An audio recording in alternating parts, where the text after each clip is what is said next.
Ma'am ఏ job చేస్తున్నారు? నేనా finance. Finance manager. Ma'am finance manager అవ్వాలి అంటే ప్రాసెస్ ఏంటి? అంటే నాకు ఆల్రెడీ నేను CA qualified. So CA qualified.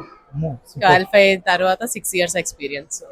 మీరు సిఏ కంప్లీట్ చేస్తారు కాబట్టి సిఏ కంప్లీట్ చేసిన తర్వాత ఫస్ట్ శాలరీ ఎంత ఉంటుంది బిగినర్ గా మంచి ఎంఎన్సీస్ లో అయితే పర్ మంత్ 80,000 అట్లా ఉంటుంది. 80,000 ఉంటుంది. హై ఎండ్ ఎక్స్పీరియన్స్ కి ఇంకా మాకు లాస్ట్ లేదు సిఎఫ్ఓ ఆ లెవెల్లో వెళ్తే yearly 3 crores 4 crores depending on company.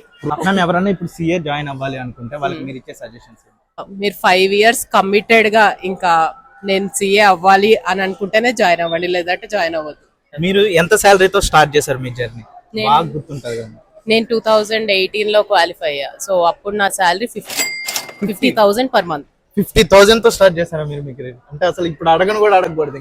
ఇప్పుడు 2.5 lakhs.